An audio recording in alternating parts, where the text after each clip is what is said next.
Hello, welcome again to our channel, the Fire Safety Channel from Gods International, where we share lessons about fire safety, tips about fire protection and fire risk awareness. Today we are seated here in Kigali, the capital city of Rwanda, and we are discussing an event far away that happened yesterday in Vietnam, in Hanoi, the capital city of Vietnam. You would wonder, why are we interested in that?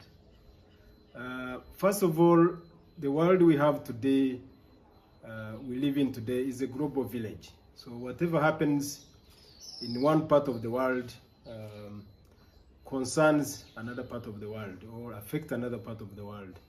But most importantly, I think the reason why we are interested is that we take lessons from this kind of events.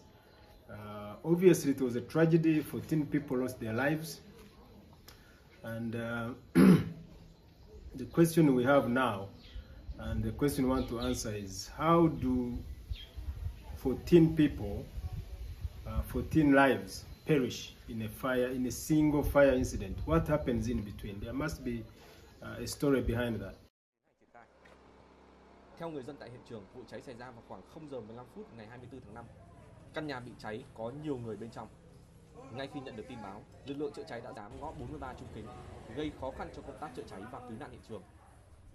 Theo thông tin tại hiện trường, đã có người thương vong từ vụ cháy. Đều là những dãy phòng trọ và có rất là nhiều phòng, và có phòng có rất là nhiều người. Tất cả lực lượng của chúng tôi, những người còn sống. Căn nhà nằm sâu trong hẻm 31, ngách Vừa rời khỏi đó để đi ra ngoài. Thông tin từ công an thành phố Hà Nội cho biết thì vụ cháy xảy ra vào khoảng 0 giờ 45 phút đêm qua. Ngay lập tức thì lực lượng phòng cháy chữa cháy cứu hộ cứu nạn đã có mặt để cứu người bị nạn và chữa cháy. Trong đêm qua thì Thượng tướng Trần Quốc Tỏ, Thứ trưởng Bộ Công an cùng với Trung tướng Nguyễn Văn Long. And the story behind that is what we are trying to discuss and give our comment on that, because we believe that people can take lessons from that. This fire broke out in an apartment block. The apartment block, according to media reports, was rentals, had a lot of quite a number of rentals, and many people are staying inside, and the fire starts very late in the middle of the night, around midnight. You can imagine around midnight people are sleeping. But what we learned from that is that there were probably no precautions in those apartments. Obviously, if there's smoke alarm or smoke detector, it can detect smoke and make a lot of noise. And once it makes a lot of noise, people should not start asking questions. Oh, where is that noise coming from? Just get out of the building and find out where it's happening when you're out, you're already out.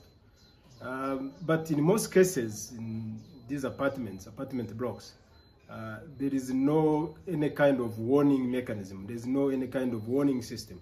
You know, some investors put up the apartments and then bring in people to rent and live in without any kind of precautions at all. And that's probably what happened in this kind of incident. Because there's no way, if a smoke alarm was there or a smoke detector was there, there's no way it could make noise. And the people don't run away. You know, the first thing that comes in mind if something like that happens is to run away and just be safe from outside, and then let things burn.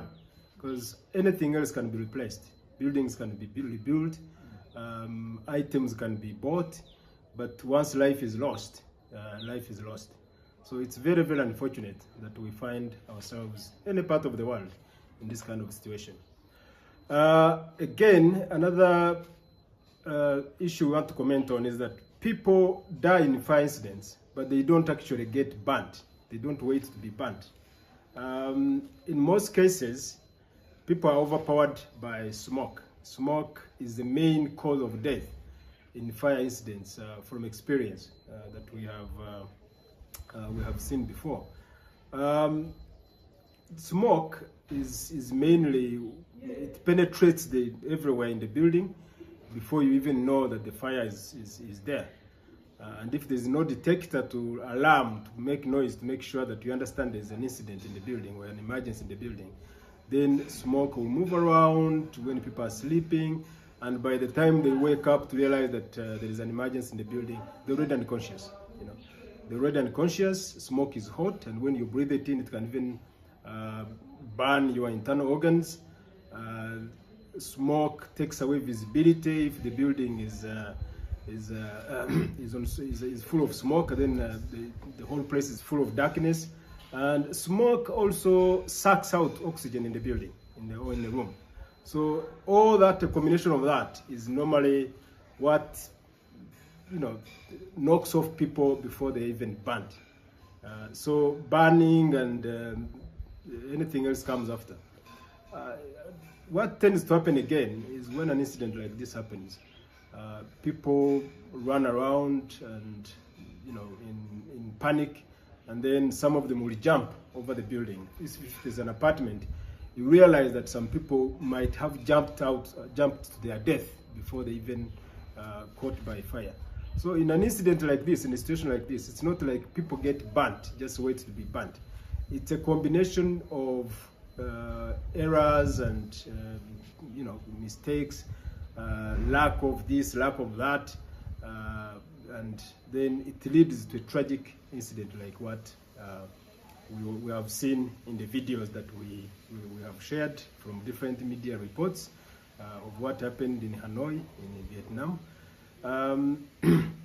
Now, what kind of lessons do we take from this kind of incidents? Obviously, there are so many.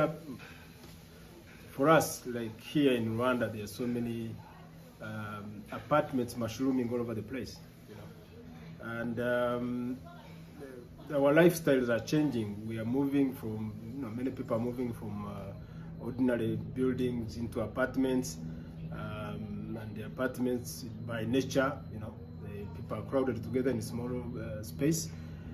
If no precautions are taken in these kind of apartments where people live together in a small space, then we are likely to have these kind of situations, and it's better we start learning lessons from somewhere else, from what's happening somewhere else, as we develop these apartments. Governments and authorities should put in place conditions and measures, protection measures, that make sure that people live safely and live in those apartments with safety measures in place. The other lesson we can learn is that whenever these measures are there, they are there to protect you. Obviously, make sure these measures are checked all the time. If there's a fire detection systems, if there's firefighting equipment, make sure they are up to date and they're always working. So at least there are some people who know how to use them. Ideally, everybody should know how to use these things. Everybody should know how a smoke detector works.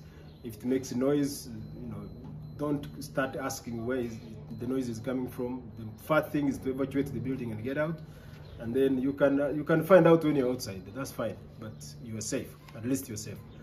Then we should also learn how to use these simple firefighting equipments, because some of these equipments are easy to use, and they are meant for basic use in situations like at the basic level.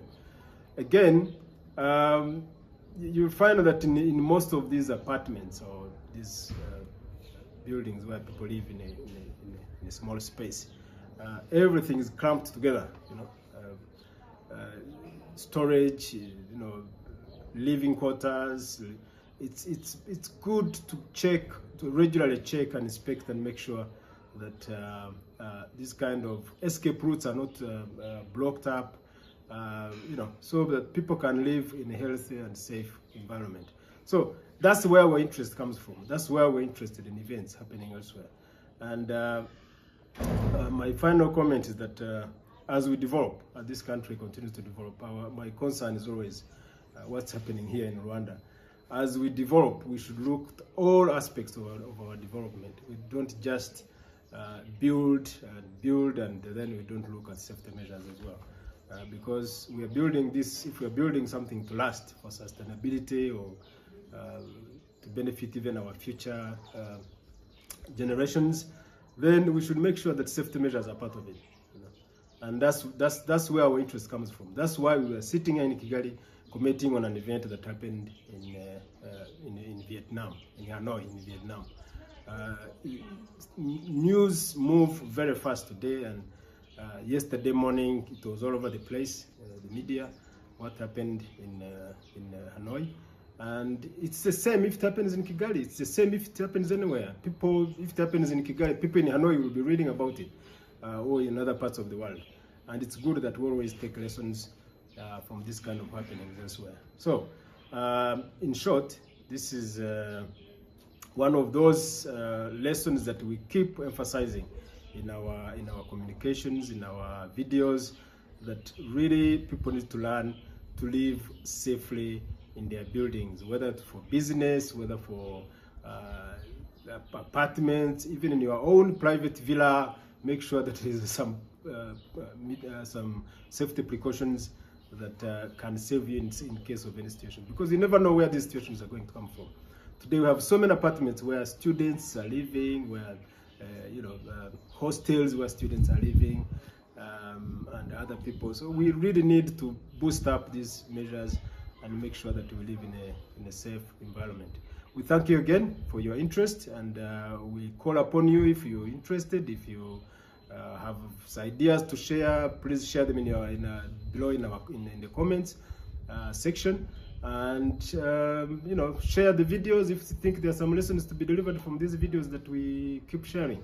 So see you next time, and we hope next time we see you we don't discuss any loss of lives. We don't really want to see people dying in fire incidents. We want to see people telling us, oh yeah, thank you very much for the lessons you've given us, and we appreciate that. Thank you.